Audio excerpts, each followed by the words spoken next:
Oi pessoal, sou o professor Igor, professor de Química, e hoje nós vamos falar de radioatividade.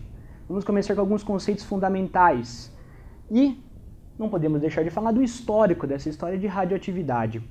Primeiro, lá em 1885, Röntgen descobre, meio que por acaso, que tinha algumas partículas no laboratório dele que emitiam um raio que ele não sabia identificar direito, e quando a gente não sabe identificar direito, a gente chama de X, exatamente, raio-X. No ano seguinte, Becquerel continua os estudos e descobre que o urânio também é um elemento radioativo. Depois, em 1897, talvez a mulher mais famosa de toda a química, Marie Curie, descobre que o polônio também é um material radioativo. A partir desse polônio, foram feitos alguns estudos. Rutherford pega uma placa elétrica com polos positivos e negativos, coloca o polônio cercado de um material de chumbo e deixa ele emitindo as partículas dele, no final, um filme ultrassensível. O que Rutherford nota? Olha, eu tenho algumas partículas que passam reto e não fazem nada, não sofrem interferência. Tem umas partículas que sofrem um desvio muito grande em direção à placa positiva e outras partículas que sofrem um desvio menor, mas mesmo assim um desvio em relação às placas negativas. Então Rutherford descobriu que essas partículas que vão para a carga para o lado positivo são as partículas beta. As partículas betas, elas têm massa 0 e a carga -1. Negativo é atraído pelo positivo. As partículas que vão para o lado negativo são as partículas alfa.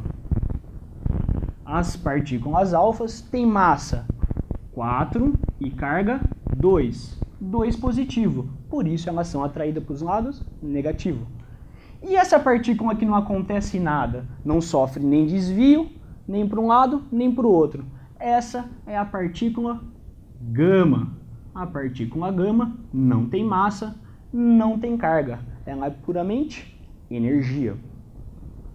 Dentre essas três partículas fundamentais da radioatividade, é importante a gente saber também do poder de penetração que elas têm.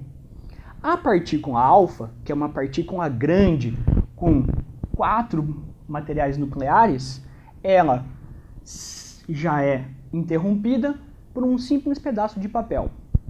A partícula beta, que é o equivalente a um elétron, passa esse pedaço de papel e só consegue ser interrompida com alumínio, um pedaço um pouco maior de alumínio. E a partícula gama? A partícula gama é verde que nem o Hulk. Foi a partícula gama que formou o Hulk. E o Hulk não tem muita energia, assim como a partícula gama. Olha lá, a partícula gama atravessa o papel, atravessa o alumínio e só vai parar se eu tiver um bloco de chumbo nela. Dentre todas essas aqui, qual é a mais importante? Essas três e outras que aparecem ainda no vestibular. A partícula P, que a gente chamou aqui de P, são os prótons, que tem o número de massa 1 e o número atômico 1 também. O nêutron, representado pela letra N, tem um número de massa 1 e a carga 0. E esse Ezinho aqui? Esse Ezinho é o pósitron. O pósitron é um antielétron. Você vê que ele é exatamente o oposto da partícula beta. Ele tem a carga +1 e o número de massa 0. Tudo bem, pessoal? Sendo assim, a gente fecha alguns conceitos fundamentais e a gente se vê no próximo vídeo.